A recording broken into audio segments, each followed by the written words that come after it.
या ठिकाणी अडगाव ग्रामपंचायतीच्या सरपंच पदाची निवडणूक संपन्न झालेली आहे आणि शेवटचा या ठिकाणी मतदानाचा आकडा आपण या ठिकाणी बघू शकतो। या ठिकाणी आहेत निवडणूक निर्वाचन अधिकारी विवेकजी पाटील साहेब सांगा किती काय आकडा झाला या ठिकाणी?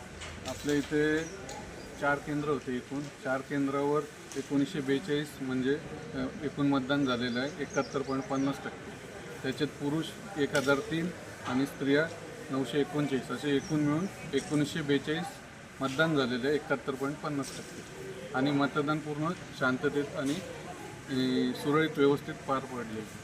या ठिकाणी पोलीस प्रशासनाचा मोठा फौजफाटा सुद्धा या ठिकाणी होता। कायदा सुव्यवस्था दृष्टिकोन या ठिकाणी काय सुव्यवस्था झाली होती काय सांगा?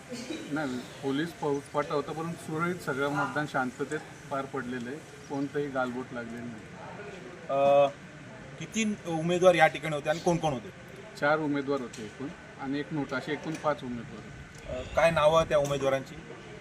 भास्कर बरोरा, नंतर गुटे होते, कल्पना भोईर होते आणि अजून एक होते, असे गुरखाय, असे 4 उमेदवार होते। धन्यवाद। हे होते निवडणूक निर्वाचन अधिकारी विवेकजी पाटील साहेब। चांगल्या पद्धतीने या ठिकाणी अडगाव जिल्हा परिषद शाळेमध्ये त्यांनी निवडणुकीचं मतदान घेतलेलं आहे। चांगली अशी कायदा सुव्यवस्था होती आणि व्यवस्थितरित्याने या ठिकाणी मतदान पार पडले आहे। उद्या याचा निकाल होणार आहे। कॅमेरामॅन जयवंत भडांगेसह मुख्य संपादक योगेश हजारे, मी ठाणेकर न्यूज चॅनल शहापूर।